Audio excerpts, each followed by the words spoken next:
It's kind of amazing when you think about it.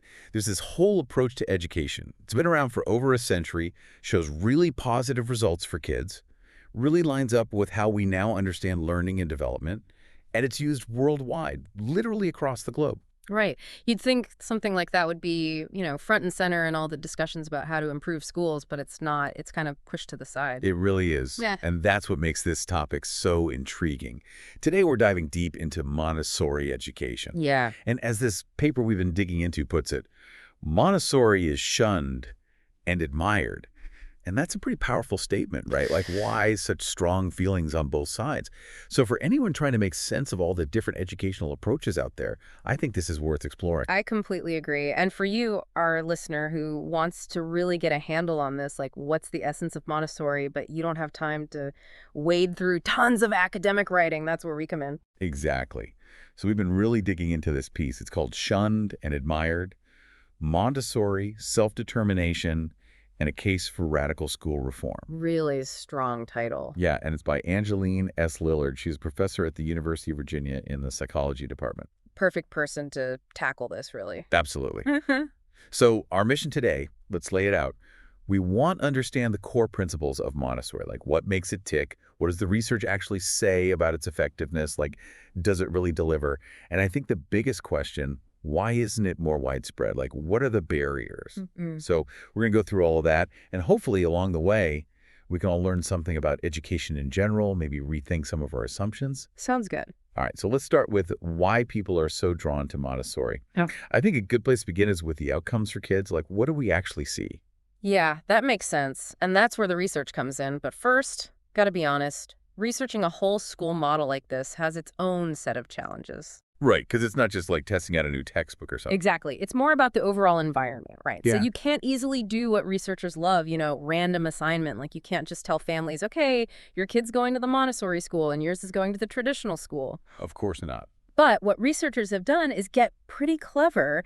They've taken advantage of these situations where you have public Montessori schools that have way more applicants than spots. Oh, interesting. So they use a lottery system to decide who gets in. Makes sense. And that creates like this natural comparison group. You have the kids who wanted to go to the Montessori school but didn't get picked. And then you have the kids who did. Right. Okay, so you're basically as close to a controlled experiment as you can get in this kind of real-world situation. Exactly. And the findings from these lottery studies, they're pretty remarkable. Like one key study done by Lillard and Elsquest back in 2006 looked at kids in this really highly regarded public Montessori school. Right. And they looked at two age groups, 5-year-olds and 12-year-olds. So by age 5, what they found was the Montessori kids were already doing better in things like recognizing letters and words, basic reading skills, sounding out words, what we call word attack, and even solving math problems, the kind of practical math that you use in everyday life. Wow, so they were already ahead in those core academic areas. Mm-hmm. And not just that, they were also showing stronger what we call executive function. And that's like the brain's control system, right? It's the ability to focus your attention, plan things out, switch between different tasks. Really important skills. Absolutely. And then in terms of social skills, the Montessori kids were better at solving social problems and understanding those kind of unspoken social cues. Interesting. Even on the playground, there were differences. The Montessori kids were engaging in more positive interactions, more cooperation, less of that kind of rough and tumble play that can sometimes, be a little unclear. Right. Sometimes that roughhousing can turn into something else. Exactly. So it seems like even from a young age, Montessori's fostering this more well-rounded development, academic, cognitive, and social. Yeah, that's a lot of advantages to be seeing at such a young age. Yeah. What about the older kids, the 12-year-olds, you said? Yeah. So with them, you saw some really fascinating stuff. For one, they were writing more creative stories, like their imaginations were just flowing. Mm-hmm. But not only that, their stories were also more structurally sophisticated. Like they had a better grasp of how to put a story together. Makes sense if they've had more practice. Right. And when they had disagreements with their peers, they were better at using those constructive strategies to find solutions. And they also reported this stronger sense of community in their school. So they felt more connected to their school as a whole. Yeah, it wasn't just about, their individual classes, but like the whole school environment felt more supportive. That's a really positive picture, Yeah. and it's consistent across different age groups. Now, this isn't just one study showing this, right? Oh, no, not at all. There's another really important study that followed a group of preschoolers over time. Okay. And this one was in Hartford, Connecticut. So these kids, they were also admitted to high-quality public Montessori schools in a lower-income area through a lottery system. Okay. And at the start, the kids in both groups, the ones who got into Montessori and the ones who didn't, they were pretty similar in terms of their backgrounds and abilities. Right. But by the end of kindergarten, whoa, the Montessori kids were showing higher levels of academic achievement, better understanding of social situations. They were also more persistent, like when they faced a challenging task, they stuck with it longer. That's huge. And they even said they enjoyed the academic work more. Wow, so it wasn't just about doing better, they actually liked learning more. It seems that way. And Okay. get this, even before kindergarten, by the end of their pre-K4 year, they already had stronger executive function skills. So those core cognitive skills were getting a boost early on. hmm And you mentioned earlier that these schools were in a lower income area. And this is where it gets really interesting, especially for anyone concerned about, equity in education. Absolutely. So what they found was that the lower income kids in the Montessori program, they significantly closed the achievement gap with their higher income peers. No way, that's huge. It is. The connection between family income and how well a child does academically, it was only about half as strong in the Montessori schools compared to regular schools. So basically, Montessori was leveling the playing field. That's a powerful way to put it. And it was even less than half as strong compared to other public magnet schools in the same city. So it wasn't just about Montessori being better overall, it was specifically better at closing that gap. Exactly. That's a really compelling argument for Montessori as a tool for promoting educational fairness. It really is. Wow. And you mentioned that these lottery studies, they showed what researchers call strong effect sizes. Mm-hmm. What does that mean exactly? So it means that the differences they saw weren't just statistically significant, like they weren't just a fluke. They were actually practically meaningful. Like you would notice these differences in the real world. Right. So it wasn't just like a tiny blip in the data. It was a real noticeable difference. Exactly. And beyond these really well-designed lottery studies, there's this whole body of research that compares students in Montessori schools to those in traditional schools. But you got to remember, like we talked about, parents choosing Montessori might be doing other things at home that support learning too. Right. So it's not always a perfect apples-to-apples comparison. Yeah, there's that caveat. But these studies still offer a lot of valuable information, especially when their findings back up what we see in the lottery studies. Like what have they found? Well, for instance, one study found that kids who went to public Montessori schools through 5th grade, they ended up doing better in math and science in high school compared to similar students in traditional schools. And other research has shown better social and emotional outcomes for middle schoolers in Montessori programs. So the benefits seem to carry over into later years. It seems so. And then there was this big study in South Carolina that found higher standardized test scores across the board in public Montessori schools. So even on those traditional measures, Montessori seems to be holding its own. Yeah. So when you look at it all together, across different ages, different ways of measuring success, you see this pretty consistent pattern of positive outcomes. It's pretty impressive. Now, I also noticed that the paper talked about how Montessori might be especially good for racial equity in schools. Oh, that's a really important point. So right now, over half the kids in public Montessori schools in the U.S. are students of color. Oh, wow. And the research is showing that these students tend to have better academic results and they face less racial bias in school discipline in Montessori compared to traditional schools. So it's a more equitable environment for them. It seems so. That's another really strong point in its favor. Now, the paper did mention that not all studies have found better academic outcomes in Montessori. Right. What's the deal with those mixed results? Well, it seems like a lot of those studies where Montessori didn't show a clear advantage, they didn't really assess how well Montessori was actually being implemented. Oh, interesting. Like you can't just slap a Montessori label on a classroom and expect magic to happen. Of course not. There's a whole philosophy and a way of doing things, right? And a couple of experimental studies by Lillard specifically showed that the kids in classrooms using only authentic Montessori materials, they made more progress than kids in classrooms that mixed Montessori and non-Montessori stuff. So sticking to the method matters. It really does. And there's another interesting study that found that just adding certain Montessori-based exercises to a regular preschool curriculum led to improvements in kids' fine motor skills. So even little bits of Montessori can make a difference. Yeah, but to really see the full benefits, it seems like fidelity to the model is key. Makes sense. Hmm.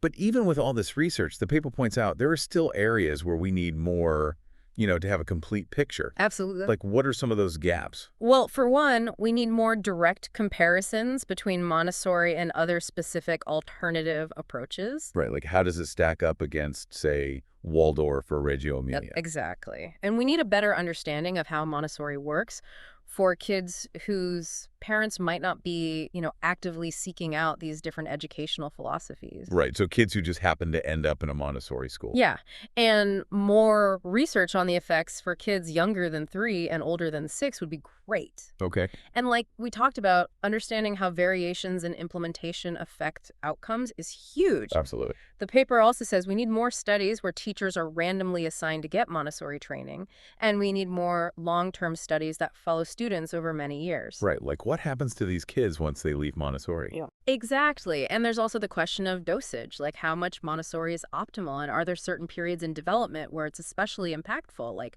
are there critical periods? We need more research on all of that. So lots of exciting avenues for future research. Mm-hmm. But the outcomes for children are just one piece of the puzzle, right? Mm-hmm. What about the teachers? Like, what's their experience with Montessori? Well, it turns out teacher satisfaction is another big reason why Montessori is so appealing. Okay. They tend to report way higher levels of job satisfaction compared to teachers in traditional public schools. Really? Yeah, like, remember that South Carolina study we mentioned? Mm-hmm. They found that 98%, almost all the Montessori teachers, said they loved or liked their job. That's amazing. And that's compared to 89% of all public school teachers in South Carolina, which is pretty much in line with the national average. That's a pretty significant difference. Mhm. And the paper mentioned that this high satisfaction, it was there even when teachers felt like they were facing some challenges. Right. It's not like everything was perfect.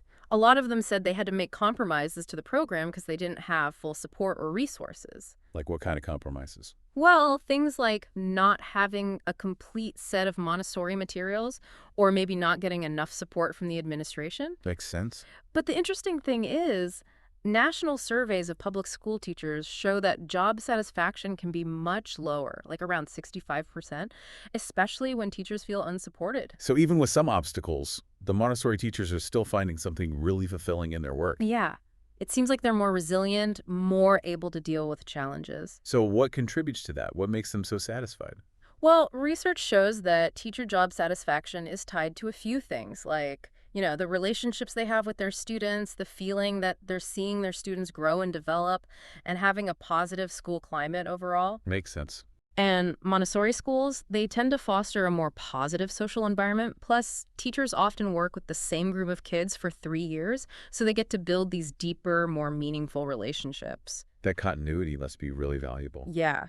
And then there's the Montessori teacher training itself, which is pretty unique. It's not just about learning the curriculum. It's about developing a certain mindset and a set of values that align with the Montessori philosophy. Oh, interesting. And a big part of that is fostering kids' independence. Right, giving them that freedom to explore and learn on their own. Exactly. It makes sense that if you feel like you're really supporting a child's individual journey, that would be really rewarding. Mm-hmm. But the paper does bring up a point about who chooses to become a Montessori teacher in the first place. Yeah, there's that. Yeah. It could be that people who already enjoy teaching, who are naturally drawn to a more child-centered approach, they're the ones who seek out Montessori training. So there could be some self-selection going on, but the positive outcomes we see in the studies, those suggest that the system itself is also creating this more satisfying and effective environment. So it's probably a combination of both. The teachers are already inclined that way, and then the Montessori approach amplifies those tendencies. Yeah, I think that's a fair assessment. Okay, so we've talked about the kids and the teachers. What about the parents? Why are they so often big fans of Montessori? Parent endorsement, that's a huge part of why Montessori persists. Unlike regular public schools where parents often don't have much choice in their kids' education, enrolling a child in Montessori, that's usually a really conscious decision. Right, it's an active choice. Yeah.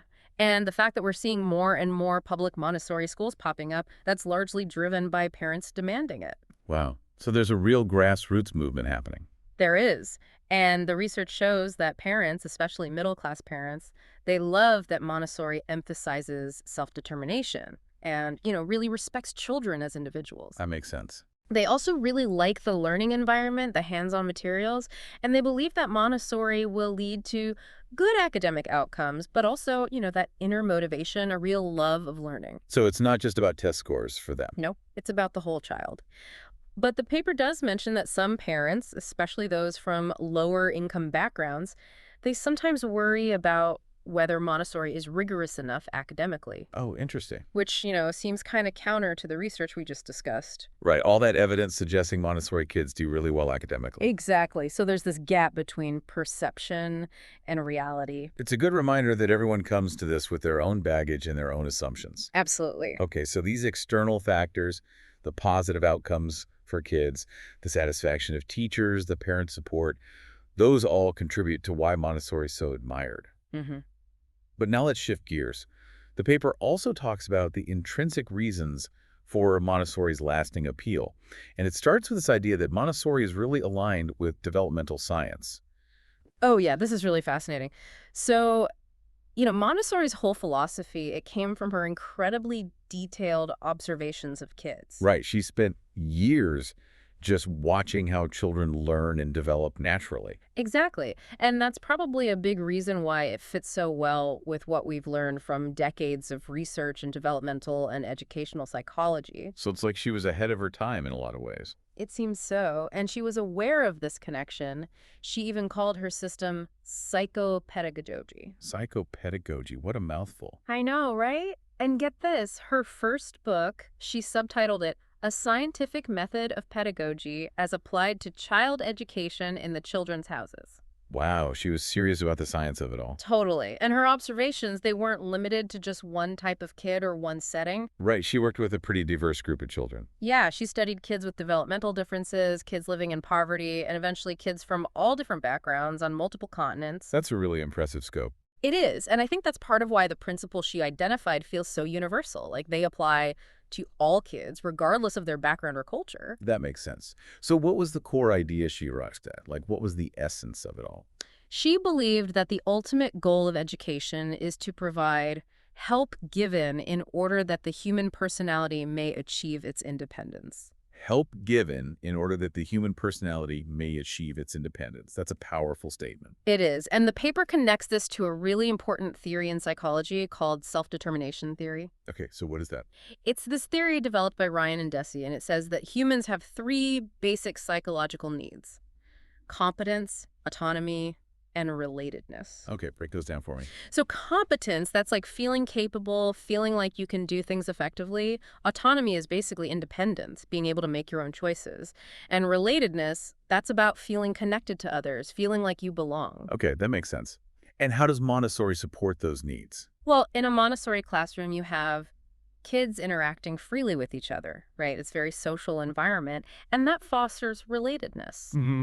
And the activities are designed to be appropriately challenging, but kids get to choose what they work on, so they're building that sense of competence. So they're constantly engaged in activities they find interesting and that are at their level. Exactly. And then that emphasis on freedom of choice, on letting kids work independently, that directly supports autonomy. Because it's baked into the whole system. It is. And the paper dives into several specific aspects of the Montessori environment and how they really promote self-determination. Okay, let's get into those. All right, so the first, and this is a big one, is the principle of free choice. Yeah, that seems like a cornerstone of the whole approach. And there's a lot of research showing that having choices is good for us, right? Tons of it. Studies have shown that when people feel like they have control over their choices, they're more engaged, they learn better, and they're just happier overall. Makes sense. Like the paper mentions, kids are more motivated to solve puzzles if they get to choose the type of puzzle. Interesting. And even babies, they show more positive emotions when they can control a mobile above their crib. Wow, so it starts really early. It does. And Montessori herself was very clear about this. She said, children have free choice all day long. They cannot learn through obedience to the commands of another. Powerful stuff. Yeah. And this insight came early in her career, like back when she was first starting out in her classroom in Rome.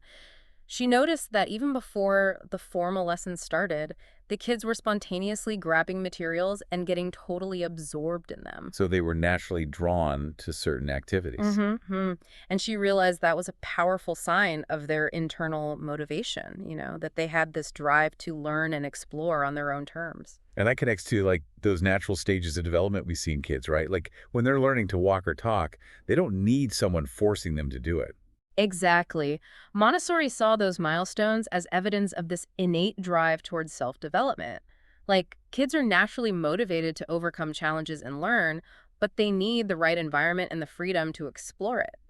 It reminds me of that idea of informal learning, where kids learn by just being involved in everyday activities, by observing and participating. Totally. And it also fits with what they call the Goldilocks effect, which is the idea that young learners are drawn to tasks that are just a little bit beyond what they can already do. Right, so it's not too easy, not too hard, but just right. Exactly.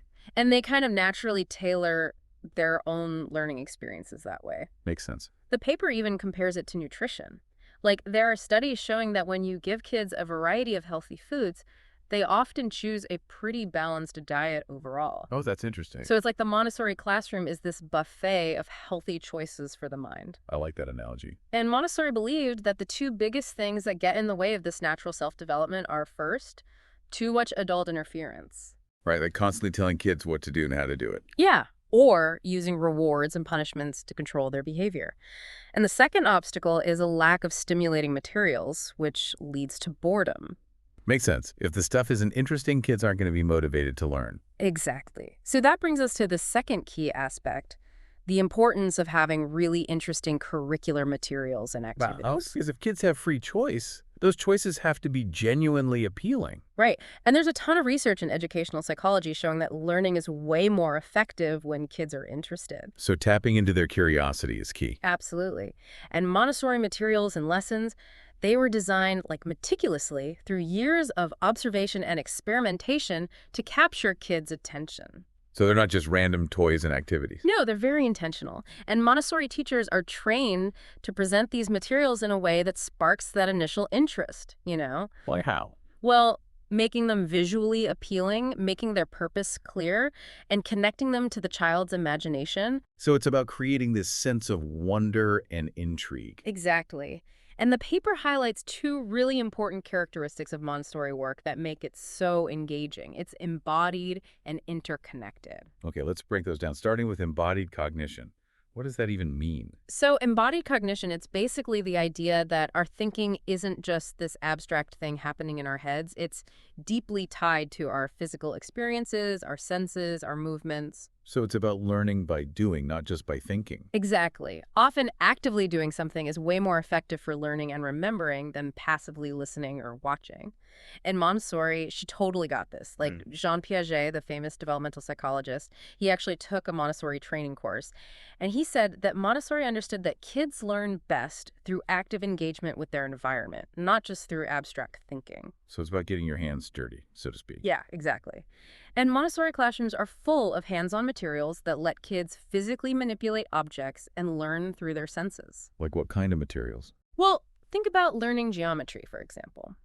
In a Montessori classroom, kids might start by folding cloth napkins into different shapes, like squares, rectangles, triangles. Oh, I see. And then later, they might use these metal insets, which are basically metal frames with shapes cut out, and they trace the outlines of the shapes with their fingers. Oh, that's cool. And that also indirectly prepares their hands for writing.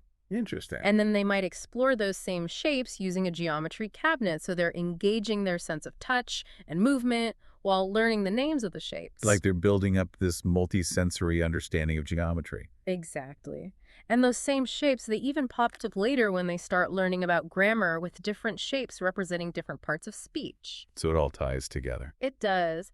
And Montessori was also really big on developing fine motor skills through activities like pouring, buttoning, sewing, all that stuff. Right, those little things that require dexterity. Yeah, and research has shown that those skills are linked to intelligence and doing well in school later on. So it's not just about keeping kids busy, it's about building those foundational skills. Exactly. That's a great example of how the physical and the intellectual were intertwined in Montessori. Now, what about the interconnectedness piece? So that's about how well new information connects to what you already know. And research shows that people are more interested in learning and they learn better when they can see those connections. Right, it's about making learning meaningful. Exactly. And the Montessori curriculum is intentionally designed to build those connections in this spiral way. So you revisit concepts multiple times, but at increasingly complex levels. Mm-hmm. And they constantly link back to those core foundational ideas. Like the paper mentions how something as simple as folding a napkin can later connect to the abstract concept of grammar. Wow, that's pretty cool. And that's just one example. At the elementary level, ages 6 to 12, this interconnectedness is even more explicit through something called cosmic education. Cosmic education. Yeah, it's this broad, integrated curriculum that presents the universe and everything in it as interconnected. So it's like a holistic view of the world. Exactly. And it emphasizes that every living thing has a unique and important role to play. I like that. So this approach of intentionally connecting new knowledge to what kids already know, it makes learning more relevant and engaging. Makes sense. So work that's interesting, embodied, and interconnected, that naturally leads to the next point, Yeah. right? Developing concentrated attention. Exactly. When kids are really engaged in something they've chosen, something that speaks to their interests and their developmental needs, they become absorbed in it. I think in the zone. Totally. And they develop these amazing levels of concentration. And that ability to focus, that's a crucial part of executive function, those cognitive skills we talked about earlier. Like those skills that are linked to success in school and in life. hmm And Montessori, she observed this firsthand. She said that when kids start to really concentrate on their work, their whole personality changes. They become more self-disciplined, happier, even more empathetic. Wow, so concentration is like this gateway to all these positive qualities. It seems so. And research has shown that Montessori education, with all that self-directed work and those uninterrupted work periods, it really supports the development of those executive function skills. So it's not just about learning specific content, it's about developing those core mental abilities. Exactly. And that deep focus, it connects to the idea that in Montessori, all the rewards are intrinsic. Right. They don't use things like grades or praise given too freely or sticker charts. Interesting. Those are pretty common in traditional schools. They are. But the idea is that those external rewards can actually undermine a child's self-determination. How so? Well, it shifts their focus from the joy of learning itself to getting that external reward. Oh, I see. So they're not doing it for the love of learning. They're doing it for the sticker or the good grade. Exactly. And Montessori classrooms are designed to avoid that. There are usually no letter grades in the early years, and teachers are trained to give specific feedback only when a child asks for it. So it's about letting kids discover the inherent satisfaction of learning for themselves. hmm And the materials themselves are often self-correcting, so kids can figure out their own mistakes without needing someone to tell them they're wrong. That's a really different approach. It is, and it aligns with a ton of research showing that external rewards can actually backfire and make kids less motivated in the long run. So it's about fostering that intrinsic drive, that love of learning for its own sake. Exactly. Now, one thing people might assume about Montessori is that it's very individualistic. Like each kid is just off doing their own thing. Yeah, that's a common misconception. And it's true that younger kids in Montessori classrooms, they often work independently, but they're still in this very social environment, and they interact with their peers a lot. Like how? Well, older kids often help younger kids, kind of like natural peer tutoring. And as they move into elementary school, collaborative work becomes more central. So they start working together on projects and stuff. Yeah, they do research together, give presentations, all that. So it's not just about individual learning. It's about learning how to work together effectively. Exactly. And that progression from more independent work to more collaborative work, it makes sense developmentally. Like younger kids need that time to explore and figure things out on their own. And then as they get older, they're more ready for that social learning. Makes sense. And there's a ton of research showing that peer tutoring and collaborative learning are really effective. So it's not just a Montessori thing. It's a good educational practice in general. Totally. Now, for this kind of self-directed learning to work, the relationship between the teacher and the child must be really important. Right. Absolutely. It's essential. Because in a Montessori classroom, the teacher isn't the one standing at the front lecturing. They're more like a guide, a facilitator. Right, so they're creating the environment and then stepping back to let the learning happen. Exactly. And for that to work, the teacher-child relationships have to be really strong, like warm, supportive, respectful. It's about building trust. Totally. And Montessori knew this. She was very big on the quality of those interactions. And her guidance to teachers, it actually lines up a lot with what we know about secure attachment and authoritative parenting. Oh, interesting. Yeah, it's about providing clear boundaries and guidance while also supporting.